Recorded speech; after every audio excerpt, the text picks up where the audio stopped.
Knees and toes. Does shoulders have to do with anything? Because of what you did to my bold prediction. Yes, I'm taking this too far, but I don't care. We're The going. noise is great for those who are audio only. What's up, everyone, and welcome into another edition of the Buffalo Sports Collective. I don't think I said that how I normally do. I think I messed that one up.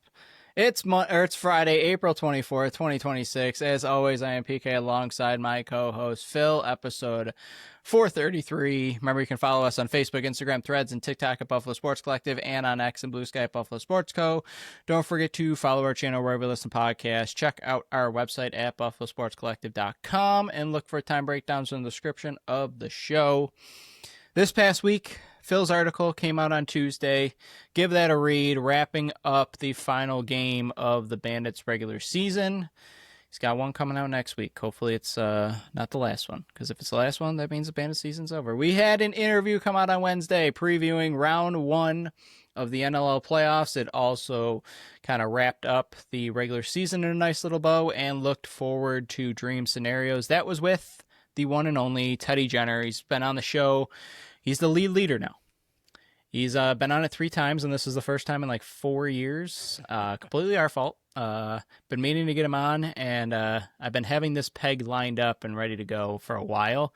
Was just waiting to get to this moment, and fingers crossed he still liked us and wanted to be on the show.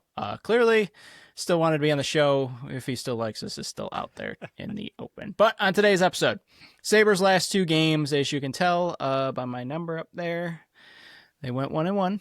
We won't talk about Tuesday's game.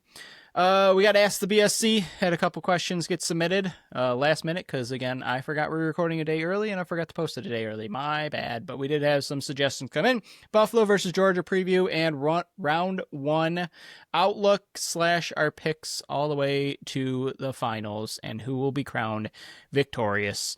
I'm a little flustered. One, because we're recording super early on Wednesday. Because Sabres play on Thursday. We got something going on that we're working on later tonight on Wednesday with producer Pat. It'll come out later.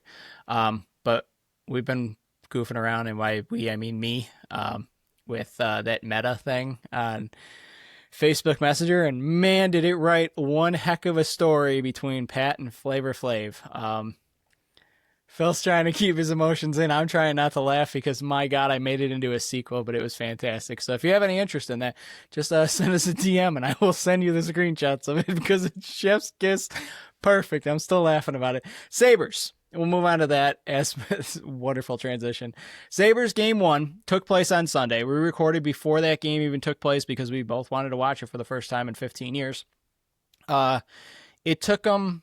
They pulled an old Bandits here. It took them 52 minutes to get going, but they win 4-3 in epic fashion. Tage had 2, Samuelson within an electric moment that, depending on how far this team goes, that clip will be played for years on end, like past Sabres goals have. And Tuck scored the empty netter, which ended up being the game winner. UPL played very solid, 17 of 20 shots were in favor of Buffalo, but the power play, which will be a theme here, continues. Game 2, Tuesday, in Buffalo. Everybody was raucous. Josh Allen banged the drum, even though I guess Kevin Adams. That would have been funnier. They lost 4-2. This one, it was just a stink show, like from top to bottom, till they started scoring the last 5 minutes again.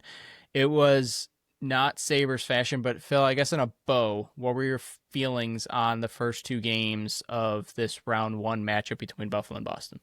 I thought it was exactly what you kind of expect from playoffs. It's arguably, to me, way too much fighting. I enjoy fighting, and I like it in the game, but everybody squaring up after every single whistle is pretty annoying, because then it takes a good 5 minutes for everybody to settle down just to play some hockey. I get it every once in a while, and I get the actual fights going on, but every single whistle, there's like 19 people just grabbing everybody, like, just, all right, can we watch some hockey a little bit? Outside of that, but yeah, in the first game, you had Boston. Honestly, I thought Boston looked horrible in the first game. I thought Buffalo outplayed them the entire game. I thought Swayman was really the only reason they were in that. But Boston was still up 2-0, kind of had things going a little bit their way. Then Buffalo had their big fashionable ending there. And I think what Boston did in game 2 was a really good counterpunch to what Buffalo did in game 1. And I think now you're going to see it all shift back to what can Buffalo do to counterpunch Boston's counterpunch. And that's just kind of how playoffs go. It's just back and forth. Like, you do one thing, okay, we counteract to what you just did because it worked for you. Now you guys have to counteract to what we just did. So I thought Buffalo didn't look nearly as good in game 2, but I think Boston made the adjustments to make Buffalo not look quite as good in game 2. So I'm interested to see what adjustments Buffalo makes on the flip side. I do wonder if Lyon will get the next start. I thought he looked good in his limited time. I think getting him in that game after being out from injury for so long was nice, just to get him in a game that looked like it wasn't going great. And we know that sometimes the backup goalie can give your team some energy. I think at that point when he came in, it was over, but I still think it's good to get him some shots on him and let him feel playoff hockey again. If he does start the next game, to me, I think he should start the next game. I don't think UPL played very well in game 2. He had some really big monster breakaway saves that looked great. And then he had, the ones that just literally bounced past him from mid ice. But to me, I think Lyon gives that veteran presence, gives that settled presence. And I think that's what Buffalo needs right now, is just somebody settling things down a little bit. At the same time, he's the same guy who's like yelling at Boston to fight him and everything. So, I mean, that's also kind of the edge you also are looking for. And I think Lyon should be the one they turn to. But bigger than anything, the power play is just a joke. It looks horrendous, and they have no answers. And it's not just the series. Obviously, what are they now? You have it some 0 for 31. 0 for 31. Like, yep. What are you doing? I don't know what they need to do, but they had an entire season to fix it. We talked about it as playoffs were approaching, that power play could end up coming back to bite them. And now you're starting to see it more and more in the playoffs. And that's a whole nother thing with how many ridiculous opportunities there are. So much for the refs putting their whistles away. My goodness, are they calling everything? But Buffalo 0 for 9 so far. That's just pretty inexcusable. I know their penalty kill is really good and it's kind of saving them, but you got to score on the power play, especially when Swayman's playing as ridiculous as he is right now. That might be one of your only ways to get a goal here and there. And we kind of mentioned that a lot of these games could come down to one goal and be a very low scoring series, because Boston isn't really doing all that much offensively either. And I thought if UPL would have played a little bit better, you could have seen a 3-2 game or a 2-2 late game. Like, I don't think either offense has looked particularly good so far. Yeah, I'll kind of work in reverse order there. The power play is just pathetic. Like we tweeted out, somebody needs to find Seth Appert's keys and hide them so he can't make the trip to Boston. I mean, it's pathetic. It's game 84 of the season, and they can't even enter the zone. The drop back pass, yeah, Boston does it. Guess what? Buffalo does it, and they give up short or possible chances that UPL has to bail them out. Like, they literally handed the puck right to him, and the only guy back was Jack Quinn. It's like they can't, even when they get the puck in the zone, there's like 20 seconds left on the power play clock. They only enter the zone like 1 out of 5, 1 out of 6 chances. It's sickening. It's pathetic, and they're doing the same thing over and over and over again. I just don't get it. It's not like they don't practice it. It's clearly a major issue, and they just keep doing the same thing over and over and over again, and hopefully it's literally the definition of insanity. And what makes it worse is with the style of play that Boston plays, why would they be afraid to put you on the power play? Right. They already know, yeah, the refs are calling a bunch of stuff, and we thought that the power play opportunities would be slim to none going into the playoffs, because typically, from what I remember, they put their whistles away.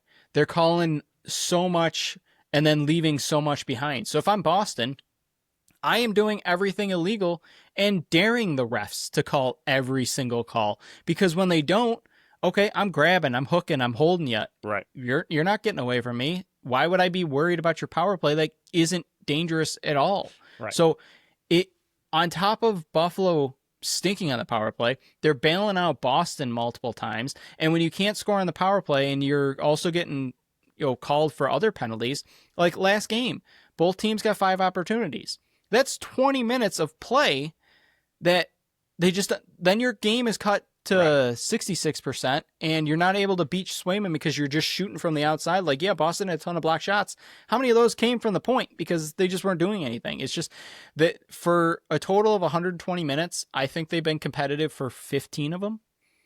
If that, like, I understand game one, they were really good at forechecking. They were getting to the net and Swayman was bailing them out. I get that. They were the better team in game one. But game two, Boston was clearly the better team. So I don't want to say that they're lucky for it to be a 1-1 series, but man, they have to go in Boston and steal one now. Like, you lost your home ice advantage by losing one of these games. And again, I understand I'm trying to get back in the playoff mode. It's not going to be just clean sweeps all the way through the playoffs. You're going to go through struggles. But man, that was just an ugly game too. And the fight came out of that building instantly. I mean, they were juiced up. And yeah, UPL didn't play well, but they bailed them out. He bailed them out multiple times on breakaway saves, multiple times. The offense did nothing to help them. Yep. And I think the last point was, Tage, or second to last point, Tage was one of the only big time players that stepped up so far. Like, Dahlin has been so quiet. Your second and third lines have been super quiet. Like, when was the last time you noticed Josh Norris for a good thing? Josh Stone's just been skating around there. Like, Jack Quinn had a really good game one, but game two, he was bad. Like, you need depth scoring. McLeod hasn't really done anything in game two. You need your star players to be star players, and Dahlin's one of them. He desperately needs to step up. I have had zero issues with the third pairing. I was terrified of the Stanley Timmins pairing going in. They've been solid. The arena's been electric. I mean, the screen outside with Canal Side has been fantastic, even with the weather. I've really liked what I have seen from Buffalo. I mean, they've had 15 years to get ready for this. But the last thing, I'm kind of on the opposite side of you. I like all the scrums. I wouldn't even call them fights. I like all the scrums after the whistle. It just shows like playoff hockey. I like that anytime somebody comes near or even breathes on your goalie, you're getting a fist in the face. The only thing I did not like was after Charlie McAvoy went low on Malenstein. All your big boys were on the ice, like your third line defensemen, your fourth line that are supposed to be your tough guys out there. And I think even Rob Ray was kind of mentioning that. That's the time to go after Charlie McAvoy and go nuts on his face. Like, I'm sorry, I'm not condoning violence, but like, when else are you going to be able to go out there and have it be a reasonable excuse that you just tee off on their number one defenseman? He did a dirty hit, almost took out a guy's knee. Go over there, pull the sweater over his head, and just clock him, like, over and over and over. And that's the tough guys out there, and you did nothing. Like, It was pushing and shoving little scrambles out there. I hated every bit of that. I thought that was a tone setter right then, because that was after it was 4-0.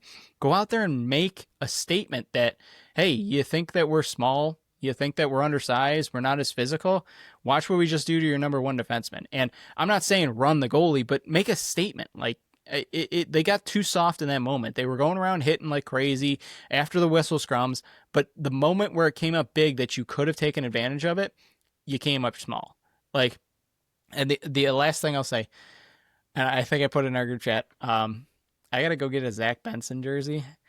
He is me with talent. Like, I think we're about the same size. His mouth never shuts up. He's not afraid of literally anything. If he gets punched in the face, he's just going to be laughing. Like, that is me to a T of just a pot stirrer and just gets under the other team's skin constantly. And I love the type of player he is. While he's not putting up the stats and the numbers, he's doing his job perfectly by getting under their skin. Like, oh man, like, I got to go out and buy a Zach Benson jersey, but I'm holding off because what happens when I get their jerseys is they kind of disappear, like Gerby and Stafford and so on and so forth. I'll say he's got to be re-signed first. So. Yeah, I got to wait for that. Well, Gerby had just signed a deal and I bought his thing and he was gone the next year. So even that doesn't stop him sometimes. Yeah, I do think they need to fight Zadorov at some point. He is just teeing off on the Sabres like they're nothing, and nobody seems to want to step up. I wouldn't want to step up to him either. He's a very large, aggressive human being. But I feel like out of all the players on Boston, he's the one that seems to be poking the bear the most, and nobody seemed to really stand up to him yet, at least in a big way. Like, yes, they've gone after him in little ways, and like, I think Benson might have been one of the ones who leaped at him as much as he could and went after him, but I think someone like Stanley or somebody like Greenway, like somebody needs to actually go after him because he seems to be just teeing off on the Sabres and he doesn't really have much of a any repercussions just yet. Yeah, before we move on here, I guess I'll ask you, and I'll probably do this after each game and when we're on the show. Our feelings on this were a little bit different. I said that it would be a failure if they didn't get out. You just pretty much wanted to avoid the sweep. Confidence level of them getting out of round one based on games 1 and 2 for you out of 100. What percentage are you at that you believe that they can get out of round one and on to round two? I feel like right now it's lower than I'd like it to be. um, they did accomplish my first goal, which was to not get swept. So congratulations on that. But yeah, I think with how Swayman's playing scares me, and with how Boston just played in game two and their power play, all that scares me. Like, I think Buffalo still has a shot and still can pull it off if they put it all back together and come back. I mean, it's only one loss. I mean, even that first game took until, like you said, the last 8 minutes to really get it going. They need more consistency. To me, I'd probably put it at 40-60 right now. Buffalo winning and Boston losing. Swayman he scares me right now. He's very, very dialed in. They haven't scored a single goal on him in the first 40 minutes of a game yet. And if he can 50. right. And if he continues to play this way, I think he could be the X factor that pushes them over. I don't think Boston's doing anything overly great. I don't think their offenses looked all that good. They've had a couple defensive breakdowns by the Sabres that they've been able to take advantage of, but I don't think offensively they do anything all that exciting. But right now, Swayman, I think, could be the difference maker unless they start lying and he turns it on, and we'll go from there. But right now, I think I'd be at 40-60. Yeah, if they can keep Boston to 2 or fewer goals, I think they win this series. Just don't know if they can right now.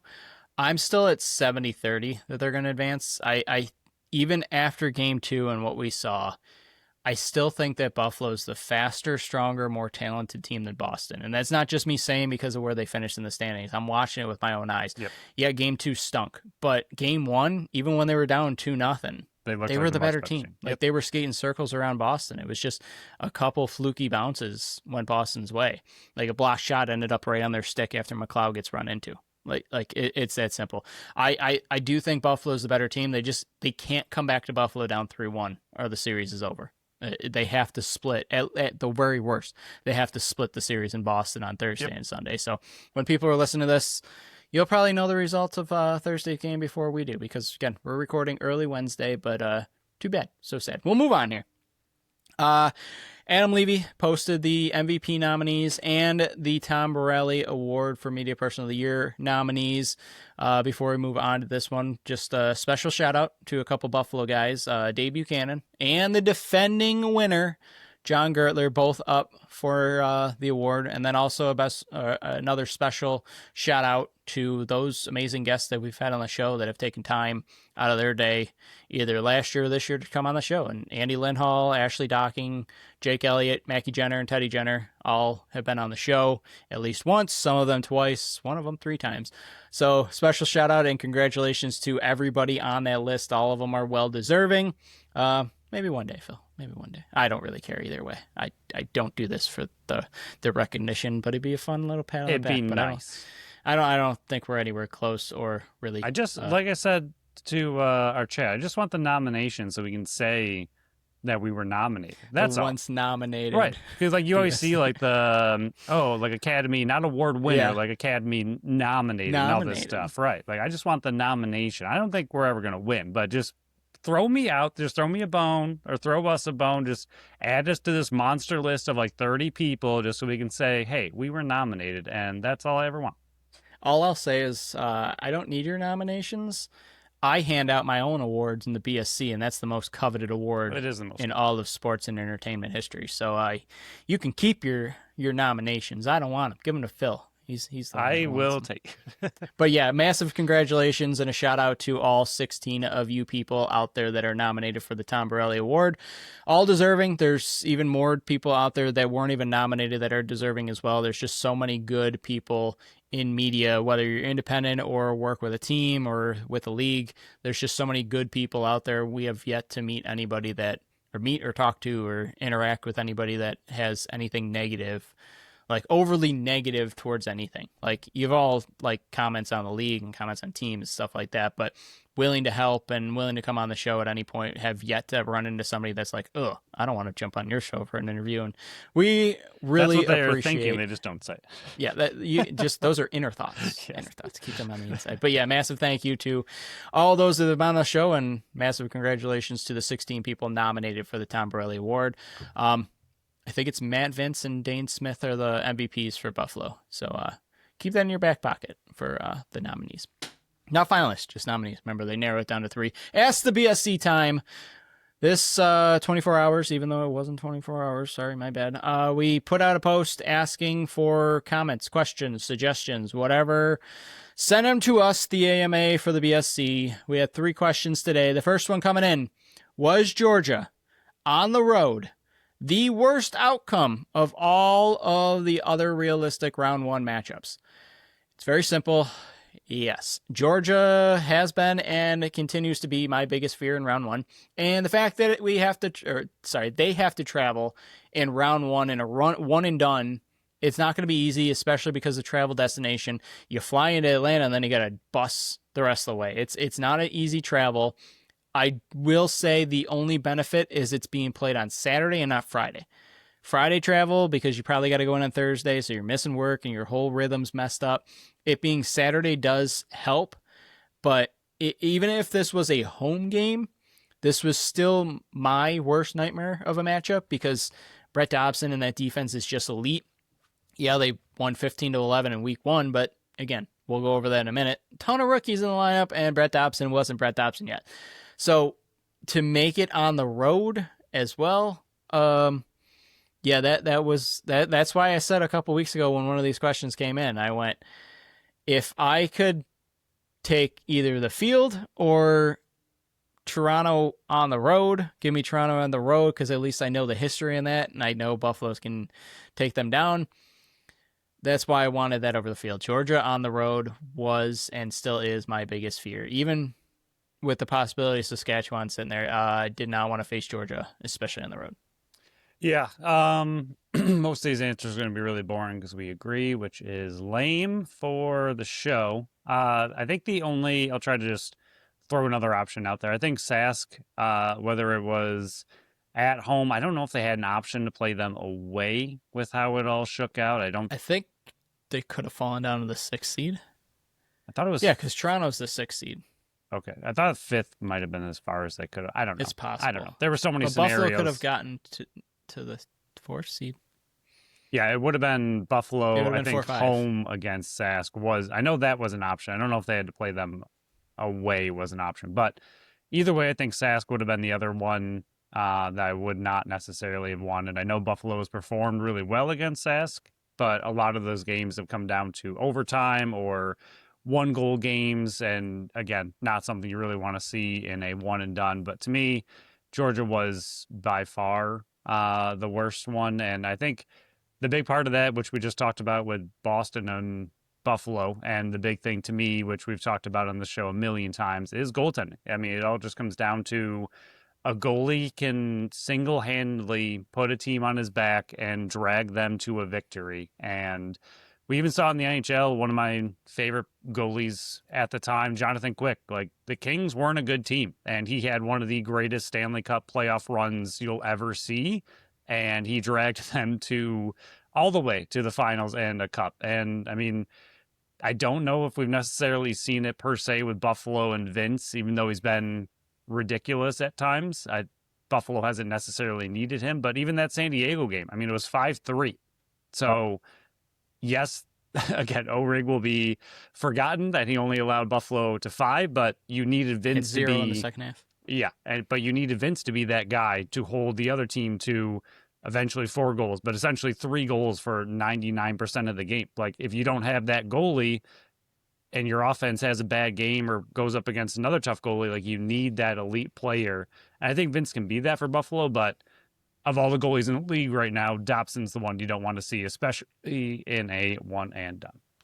Next question coming in. If the Bandits lose on Saturday, and we're trying not to put that in the universe, but question got written in. Will this season be considered a letdown? I think hands down, yes. I think this is a hard, firm, written in pen, sketched in stone, yes. Tattooed They went out and got on his body. Yeah, can't remove it. Went out and got Joey Rez. This is the final season, more than likely, for guys like Vince and Dawson and Bucky. I mean, it's another year older for guys like Weiss, Priolo, Smith, and Byrne. With a team like this, and them, and I shouldn't say them running it back, but the players choosing to come back and go for a fourth one, anytime that happens and you don't win, I think personally, to me, it's considered a letdown. I think anytime that you have Josh Byrne, Dane Smith, Matt Vince on your team, it's championship or bust time. And I know looking back when there was 4-6 and everybody's talking about, you're 1 goal away from tearing this whole thing down. If you're going in as the 5 seed, you have to go on the road to Georgia. How can it be a letdown of a season? It just goes back to, and players have said this in multiple times now, this is the final season for some of these veteran pieces on this team. Like, if you lose in a one and done series, it's really going to sting. But to me, it's a letdown. And then you go back to thinking about, okay, all the shortfalls when they lost to Philly by 2 goals at home. When you go to Oshawa against one of the worst teams in the league and you lose by 4 because your team doesn't really show up. The 4-game losing streak that you were involved in. Losing to Ottawa, who doesn't make the playoffs. Like, a lot of the losses that you have were teams that you were higher in the standings against and teams that didn't make the playoffs, like Rochester, like Ottawa, like Philly, like Oshawa, and so on and so forth. So I think that's something that you have to consider, and it got to be in your back of your mind that if you do lose, okay, a lot of these players aren't coming back. That's a big letdown. Does Joey Rez also hang it up, a piece that you traded depth for, like Lucas Nielsen, who could help for the future and is lighting it up in Philly? I understand that whole situation. And the second round pick, to me, it has to be a letdown. It definitely has to be, even with a road game as the number 5 seed going against the number 4 seed, just because of everything that will happen after the season does come to a halt, or they finish with the championship. Regardless, it's going to be big changes this offseason. Yeah, there's no excuses. Like, an away game's an away game. As much as we talked about wanting them to be at home for game 1 and what it could mean to the players, and that it'd be obviously an easier path for them, it's still a game. Like, you travel, it's a bummer. You go to the away fans, it's a bummer, but a game is a game. They'll go out there and they got to handle business. And if you don't, that's a letdown. And you look at the teams that are in the playoffs. You got Vancouver as the number 1, Colorado number 2, Saskatchewan number 3, Toronto number 6.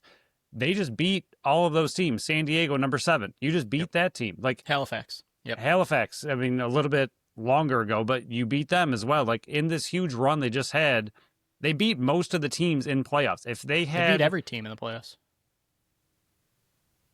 Yes, Georgia. Yeah, they won opening week 1. Yep. So, but even like just more recently, like, you've beaten most of the top talent in playoff. I know playoffs are different, but if Buffalo had gotten to where they are based on just beating up the bottom of the bracket and the bottom of the non-playoff teams, and they couldn't beat any of the top teams, you'd be like, okay, that's eye-opening and that's not good. But you just beat all the top talent that was going for playoff positioning, that wanted to win. It's not like they were hanging it up. It wasn't the last game of the season where it didn't mean anything. Like, you beat all the top talent to get where you are pretty recently and showed that you can beat them in these situations. So to me, I agree. I think if you're out, honestly, it's championship or bust. I think it has been all season, but especially a one and done would be a monster disappointment. But I think the whole series, I mean, it's championship or nothing, which I know every team says, but I think right now with Buffalo, it is a little different with Vince and the veterans, and they know that this is likely their last shot at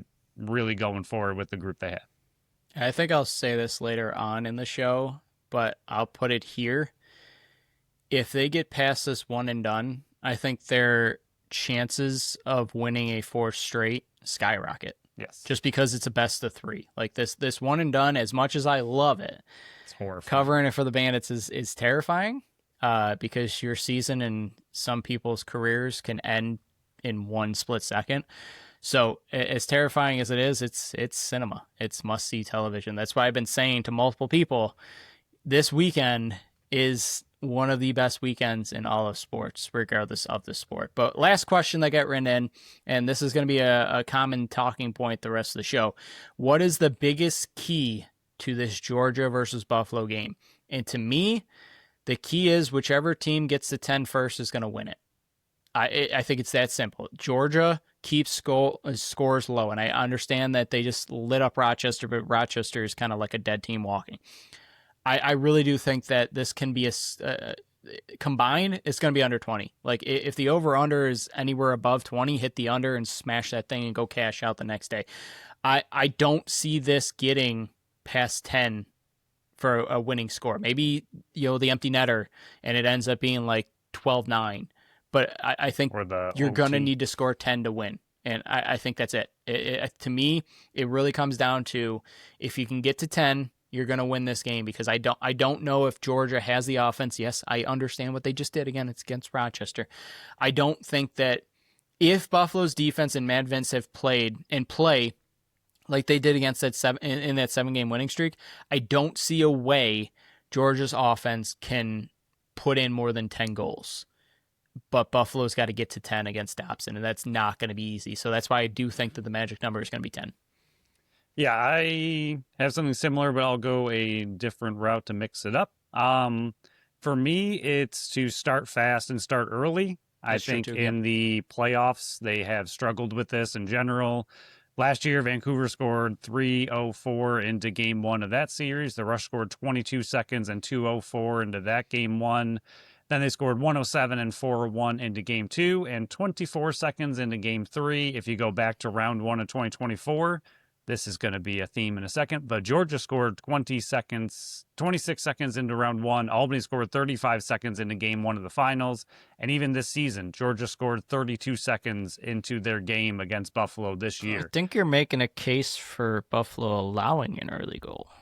I know. I was going to say, I know they win most of these games. I get it. But against Dobson, against this Georgia defense, like, you cannot spot them an early, very quick goal. Any goal is going to be tough to get back. Like, any goal in general is going to be like a golden nugget. Yes. I mean, obviously runs are a big deal. You can't let anyone go on a run, but to me, you can't let Georgia put one in 1 minute into the game, because once you start behind against Dobson, against Georgia, like, you are going to fall behind quick, and it's going to be that much more difficult to catch up against elite goaltending like this. I mean, again, annoying, but you go back to that 5-4 San Diego game. Like, could we see something like that? Possibly. You have two elite goaltenders going at it. It's very possible. I don't think it'll be that low, but you could easily see a 9-7, an 8-6, a 6-5, a 7-5. Like, it could be that low scoring. So any goal is going to be massive, and getting just spotting them a goal a minute into the game is going to be potentially crucial. So Buffalo versus Georgia. First off, thank you for everybody that wrote in a question, comment, whatever. We'll have this going next week, regardless of what's happening. Buffalo versus Georgia, round one and done. It's the second game of the weekend. Buffalo versus Georgia.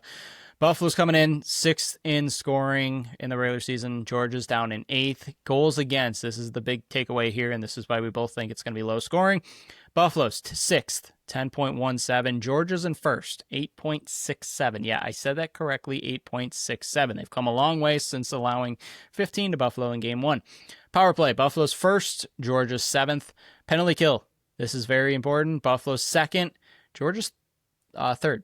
And then shots 4, Buffalo's 7th, Georgia's 12th. shots against. Buffalo gives up the third fewest, Georgia eighth fewest. But this season, again, we keep referencing it. Game 1, Buffalo takes it 15-11. Buffalo outshot them. They dominated the faceoff dot. Georgia were 1 for 5 on the power play. Buffalo 1 for 3. It was 5-4 Buffalo after 1. It was actually tied 8-8 at half. Georgia scored the first of the third quarter, but Buffalo would score 4 straight to take the 12-9 lead. Georgia got it down to 2 twice in the fourth, but Buffalo responded both times. So, yeah, it was a bit closer than that 14-11. It was a back and forth game to start the first half. But I think one of the keys to this one is, this is when we were talking about Lyle, remember? Where he just didn't look very much interested in being there. 1 for 8 shooting, 13 loose balls. Then we found out, okay, he's still nursing that injury, and he turned his season around. But I do think that that's one part of the game that is going to look a bit different, along with the rookies that have been playing lights out this year, like Nolan Byrne, like Michael Grace. So while Buffalo did win 15-11, a lot of things have changed since the end of November.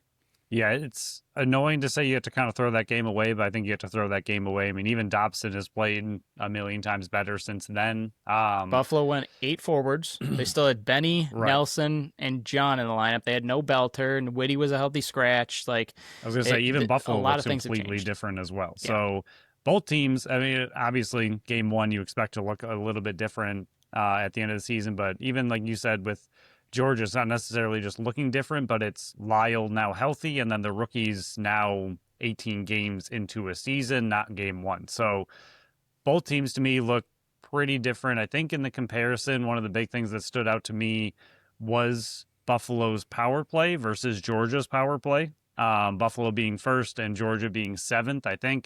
I know both penalty kills are really good, but I think the power play could end up also, again, extremely low scoring game.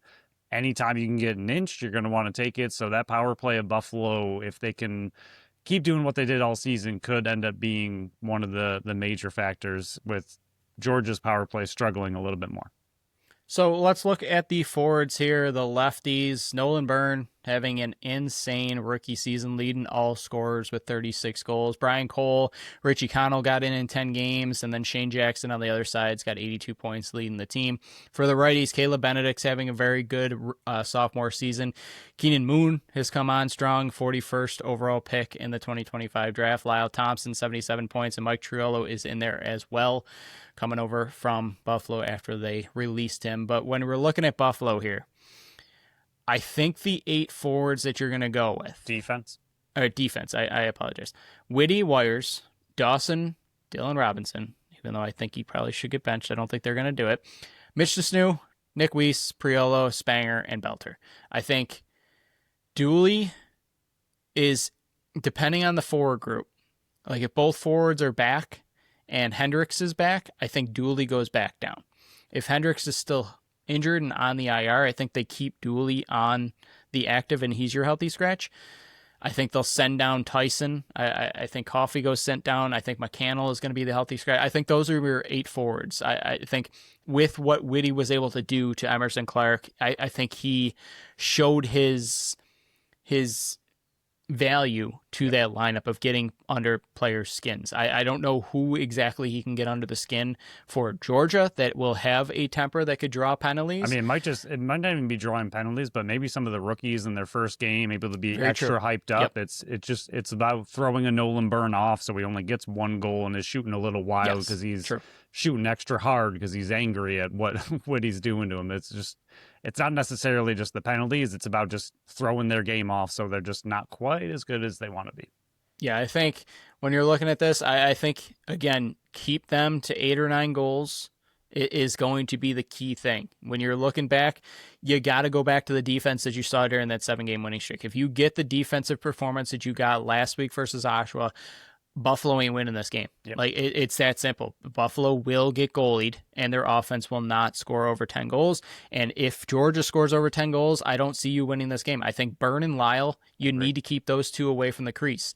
I mean, Byrne is a big dunk guy. He's phenomenal with that. He just scored, what, 4 goals, 5 goals, something against that on Sunday's clinching game to get them this number 4 seed.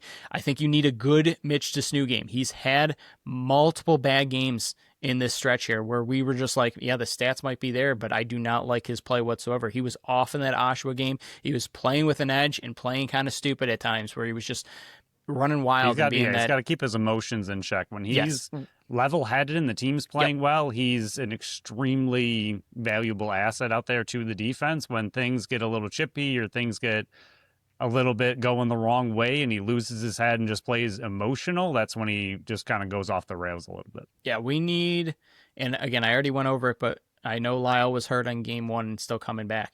You need the Mitch DeSnoo that we saw in game 1 that shut down Lyle Thompson. Now that you got Zach Belter back in the lineup, that can also help with shutting down Lyle Thompson. I think that's key number 1. Key number 2 is Weiss and Priolo on Jackson. You cannot let Jackson get going either. He's having a fantastic season, even though he's only got 82 points. Georgia does not score a ton of goals. Like, they're key here is defense, goaltending, and chipping as many as you need to win the game. I think you need to force the depth to score. You need Cole to step up. You need Connell to step up. You need to shut down Byrne, Lyle, and Jackson. And I understand that's easier said than done, but I think that's what you need to force is a guy like Brian Cole, a guy like Benedict to take over and try to get you need them to beat you. Like that's the key here. You're going to get playoff Matt Vince. I'm not worried about him whatsoever. He's going to play as good as the defense in front of him allows him to play. If you're getting creased eyes, he's going to have to make insane saves. He can do it, but you're going to need the defense from the 7-game winning streak. Stay out of penalty trouble and limit the transition. I know that's a lot of checks that I think Buffalo needs to do, but it just reverts back to keep them to 8 or 9 goals and you win the game. Yeah, some Vince stats over the last 3 years championship run. He's gotten better and better and better every season, but no. Yeah, I know, it's wild. But what about the backup? We want to see what he can do in the playoffs. Yeah, Evan C. will start this game. We got to look to the future. He is 15-2 with an 809 goals against and an 83.9 save percentage. He went from 8.82 down to 8.29 down to 7.17 last year during the playoffs. And his save percentage went from 82.9 to 84.2 to 84.8. He just continues to get better. So if you get like playoff Matt Vince, yes. And he should never retire ever. But I think if you get playoff Matt Vince, anything realistically is possible. And again, it's the same thing with Dobson and Georgia. If they get an elite Dobson, then anything's possible for them as well. I think another aspect of this, and it's because we've seen a lot of it go the wrong way and a lot of it go the right way, is Buffalo's transition from defense as well. They just had to be smart. They're like, yes, against Oshawa, they were horrible. I don't know why they were taking shots from 30 feet out with a fresh shot clock. You can't be doing that. Let your offense, especially against Dobson, that's never getting through. So unless it's a golden opportunity, a breakaway, a 3-on-2, a 3-on-1, a 2-on-1, pull up, let your offense out there and let them do what they need to do. You're not sneaking something past Dobson from way out. I know Priolo's gotten some pretty good goals in transition here and there, but they're not 20 feet out. Right. And unless the opportunity is truly there, and this is also for DeSnoo, he's got to stay under control when in transition. If it's 3v3 and you're 30 feet out, just don't shoot. It's just a waste of possession. And against a player like Dobson and that Georgia defense, you only have so many possessions. You can't just be, even in the first quarter, can't be giving them away. So hopefully, the transition could be big. If they get a goal or two, that's monstrous. But unless the opportunity is truly there, do not just be whipping nonsense at the net for no reason. I don't know what they were doing last game, and they've done it a few times. We've seen them in games just throw stuff at the net in very odd situations.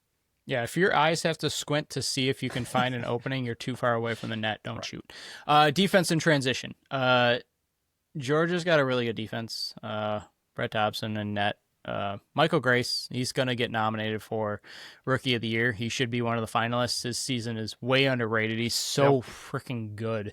I know he's third overall pick. Jacob Hickey in the transition game's really deadly. Seth Van Scheppen.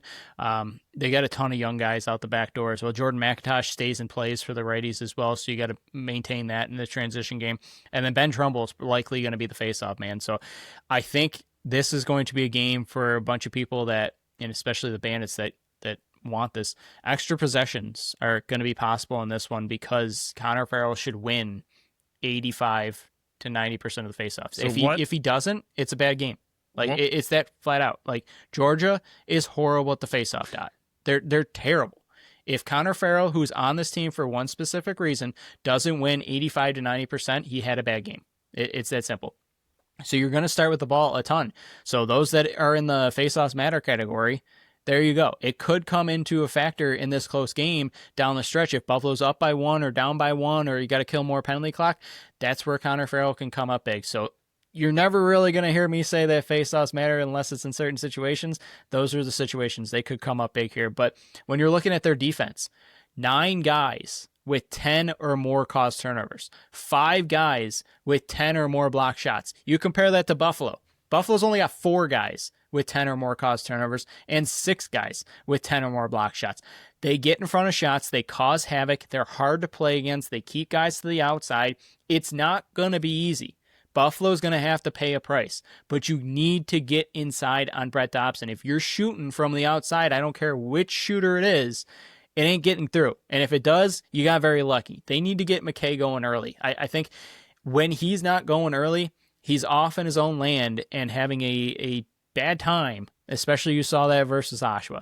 Getting Scanlon and Nanacoke back, who I both expect them both back in the lineup because they were both questionable. Unless one of them have a setback or some point, I see them both back in the lineup, which will be huge. I think if Byrne and Smith both get 6 each, regardless if it's goals or assists, I think that's a good game. Joey Rez, keep him fully involved because he looks great the last few games. Second chances on Brett Dobson are going to be massive. Get this defense and Brett Dobson moving and tired, and you're going to be able to capitalize. But again, get inside, get to 10, and you win. It's that. I'm trying not to make it as simple as that, but I really do think it is. The winner, the first team to 10 is going to win this game. I really do believe that. Yeah, when going over these two teams, you could definitely see a difference in systems on defense, I think, which I prefer. I think Georgia focuses on cause turnovers and makes that their system, and Buffalo focuses on a system that locks players down and focuses on block shots. And Priolo's mentioned it on his podcast a few times that their system, especially with this new, because his numbers are down versus what he normally does, their system doesn't really allow for the flashy stats like the cause turnovers. It's not really what they go for. It's not how they play. So those stats that we would love, like Georgia had 191 cause turnovers to Buffalo's 140. That's a monstrous difference.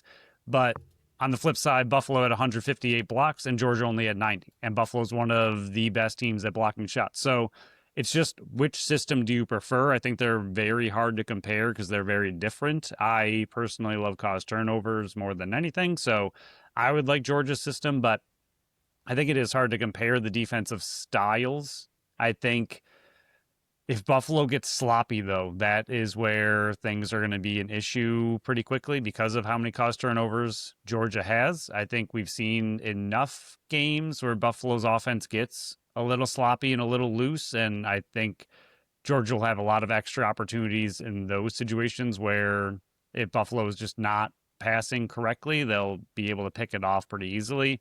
And then I know it's not going to happen or change, but knowing the face-off situation, what would you prefer, Robinson or Farrell out there, and then an extra D-man? Knowing that they don't really have a face-off guy, would you rather have Robinson muck it up and win probably 50% or more? Or do you like Farrell just dominating and getting those extra possessions, which will hopefully lead to extra shots against Dobson? Because it's going to be such a close game, and because I saw what Connor Farrell did in game 1. Yeah, it was against Ben Tremble, who was a rookie game 1 in Banditland. This might shock everybody. I think Connor Farrell, just because I do think that this is going to be such a close game that, again, this down might to shock the last everybody 30 again. seconds. The face-offs, when I believe they truly matter, are going to come up big. I think I want the guy that I know can win the clamp clean and not have to rely on just getting a Lucy. So I think in this one in particular, it's probably going to change throughout the playoffs depending on who you're facing. In this game in particular, I want Connor Farrell in there to win them at the end when you need to come up Yes. big. He's shown that he can, and this is going to be a big game to me in winning those late draws and to kill more penalty clock and get the extra possessions that everybody claims are so valuable. But yeah, before we get into the predictions, I asked this same question again. Magic number on the today's, what is it? The Sesame Street. Today's number is 10. That's what it is. I asked Teddy Jenner when he was on the show on Wednesday if it's that simple. Race to 10. He had a quick adjustment, but this is what he had to say. The Bandits have scored below 10 goals 8 times this season. The Swarm have done it 6. Is this just as simple as a race to 10 goals to see who wins this game? If not 10, it's 12. I think both goaltending and both defenses are going to be on display here. I think goals will be at a premium. But the way this Buffalo team can just kind of turn things on, I can really see them exploding in this game and try to expose that Georgia defense who likes to kind of play aggressive and out on hands and be physical and kind of keep you on the back foot. If Buffalo is going to win this game, they're going to have to take advantage of that and just kind of get to the middle of the floor. I do think that this Georgia offense could surprise some people, but the way Buffalo's D plays, and they really do find another gear when it comes to playoffs, it's going to be tough for Georgia to have success here. So, yeah, if not 10, it's definitely a race to 12. So, Phil, my number's 10. Teddy's possibly is 12. What is your score prediction for round 1 of the playoffs? Are they moving on, or are we saying goodbye to a few of our favorite players? Whether it's emotional or not, I am going to say they're going to win. I do think that they can just put it together. It's too much of their time still. I think Georgia's a great up-and-coming team and is going to be scary very soon, but to me, Buffalo gets it done. Playoff Matt Vince shows up and shuts it down, and I have them winning 9-7, keeping it low. I know your race is to 10. I just think both goalies are ridiculous, and it could be a real low-scoring game. Yeah, I originally had it 9-7. Then I bumped it up. I was like, if I'm arguing 10, I have to make my score prediction 10. So I got 10-8. But I can kind of see where Teddy's talking, where Buffalo's offense can expose them.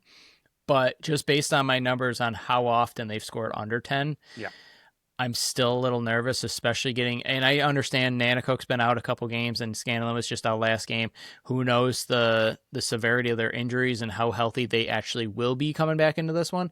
But I just think that every goal is going to be so important in this one that it's going to be hard to come by. Yep. You're going to get 2 goalies that know each other very well, that know the teams very well because they play so often. I don't think it's going to go to OT and you see the barn burner 10-9 Josh Byrne winner, but I do think that is going to be a low scoring back and forth game all night long, and everybody's going to be on the edge of their seats. If you have blood pressure medication, take it before do not forget it. Do not forget it. I'm going to have my machine close to me to make sure that I'm not going over the edge. But now that we got those predictions out of the way, Milestone Minute, it's the playoff edition. Fastest milestone playoff edition of all time. All these possible milestones can be found on X and Blue Sky at Buffalo Sports Co. We post them leading up to each and every game, so if you miss one and you don't want to listen back, you can check for them there. Phil, just 13. Just 13. Not bad. Not bad. I thought there would be more, especially when I was adding all these in, and a lot of them are going to happen. So there could be even less because they all should happen. Like these first ones all should happen because all the player has to do is literally play in the game. That's it. Be on the bench. That's all you have to do. 13, and away we go. If Steve Perillo plays on Saturday, you will move into sole possession of first place in Buffalo Bandits playoff history. You will also move into second place all-time in NLL playoff history. If Matt Vince plays on Saturday, you move into sole possession of sixth place in Buffalo playoff history. If Ian McKay plays on Saturday, move into a tie for seventh. If Josh Byrne plays on Saturday, move into sole possession of 10th place in Buffalo Bandits history. Josh Byrne is 3 goals away from tying Mark Steinhaus for third place in Buffalo Bandits history. He would also move into a tie for 10th place in NLL history. If Dane Smith plays on Saturday, move into tie for 5th place in NLL history. If Paul Dawson plays on Saturday, move into tie for 6th place in NLL history. Josh Byrne is 5 assists away from tying Dane Dobie for 4th place in NLL history in playoffs. Josh Byrne is 2 points away from tying Colin Doyle for 5th place in NLL playoff history. Paul Dawson is 2 loose balls away from 100 for his playoff career. Ian McKay is 1 goal away from tying Mike Kersey for 7th place in Buffalo Bandits playoff history. Teo Kananakoke is 1 goal away from tying Mike Kersey for 7th place in Buffalo Bandits history. And Josh Byrne is 2 loose balls away from passing Jay Thornburg for 10th place in Buffalo Bandits history. Last one, Connor Furrow's 33 faceoffs away for tying Jay Thornburg for second place in Buffalo Bandits history. 57 seconds. Yeah, I did it. For not too many. You were cutting it close there. Cutting it close. Oh, there's just so many games. Like, all those will be checked off, but I think there's more players that either tie or move into sole position next week. So That's fun. could be the last one of the year. Hopefully Tahoka, not. yeah. Tahoka and Ian really going after Micah Kersey at the same time here. Micah Kersey is the new Darius Kilgore of Milestone Edition. But Phil, we're wrapping up this show. Let's give our playoff predictions because everybody knows and loves and cares about these. Round 1, we're just going to go game by game. It's one and done. And just to clear this up, because I know a bunch of people are still confused, there is no reseeding. So the 1 and the 8 and the 4 and the 5 stay on the left side of the bracket the entire time. And the 2 and 7, 3 and 6 stay on the right side of the bracket the whole time. So the 3 can't play the 4 and so on and so forth. So that's your side. What it shows in the graphic, no reseeding. Those are the 2 sides of the bracket. And then you meet in the finals. I know people are saying you should reseed, but that's a different point. There is no reseeding. Phil, round 1, game 1, Friday at 10 p.m., late night. Number 8 seed Halifax travels to the number 1 seed Vancouver. Phil, who you got? And yes, I did steal that from last class. Sorry, Jake. Vancouver. I think Halifax will put up a pretty decent fight, but Vancouver's real hot going there. It's going to be tough to knock them off in that game. Saturday, the first game, 7:30. Number 5 Buffalo travels down to where the devil is in Georgia. Number 4 seed Buffalo. I should have said I took Vancouver as well. Who you got in this one? Buffalo versus Georgia. Buffalo for this one. That makes sense because we both took them in the predictions. I also have Buffalo. Saturday, 9 p.m., number 6 Toronto, number 3 Saskatchewan. Phil, who is moving on? I do have Sask winning this one. I do think it's going to be close. And a lot of these games, realistically, I think this is one of the playoffs that I think you could really see a lot of these first round matchups going either way. I don't think the top team is as much better than the secondary team that they're playing is, as much as we've seen in the past where some of them are just so lopsided. These all seem like there could be some upsets.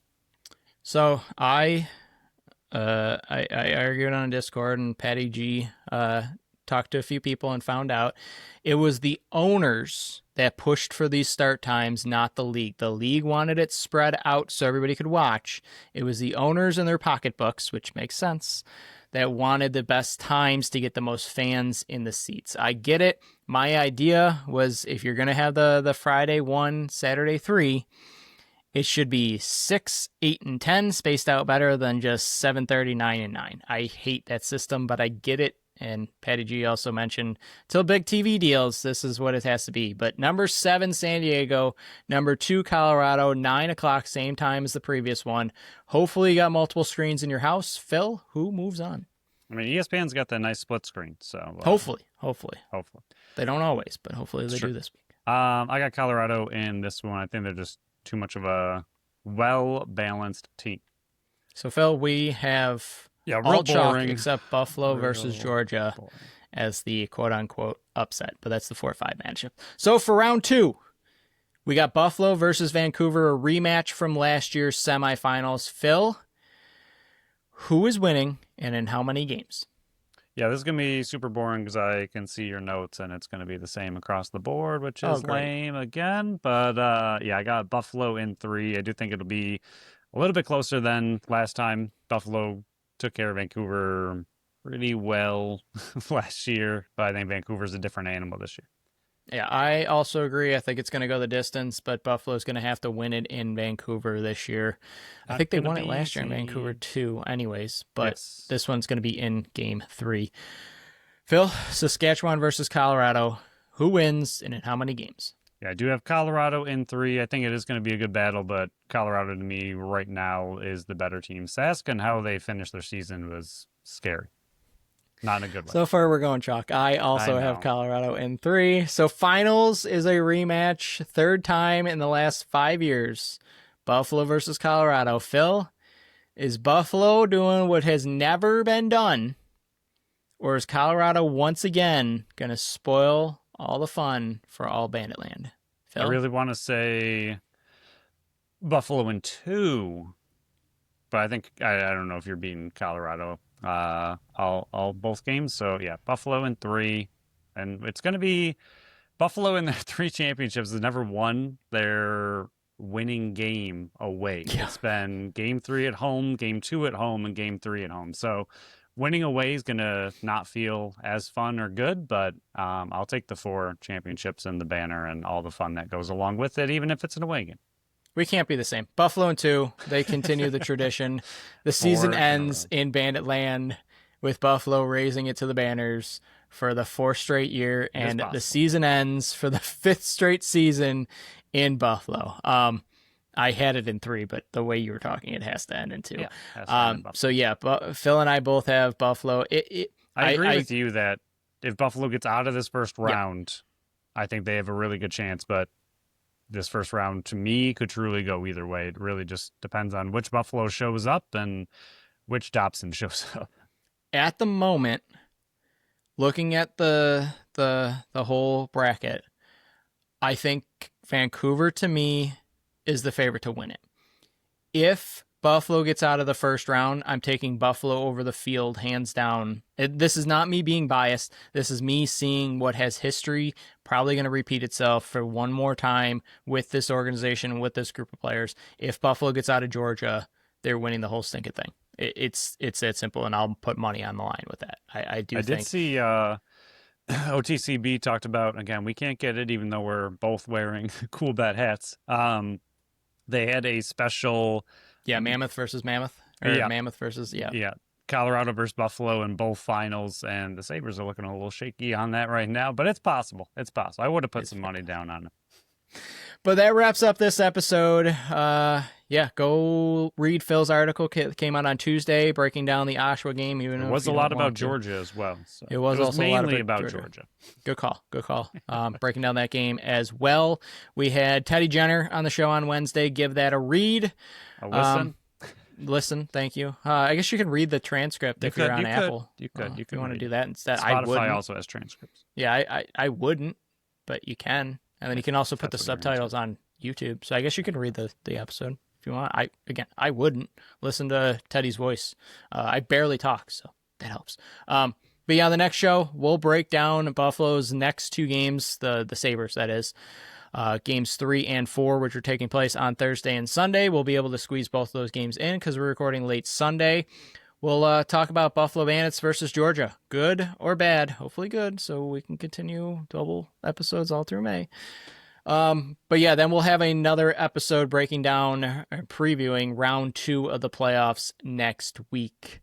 So if you're traveling down to Georgia or Boston, drive safe and let us know how it is. I'm going to be hunkered down in my own house watching all these games because I'm too nervous to go anywhere else. But that wraps this one up.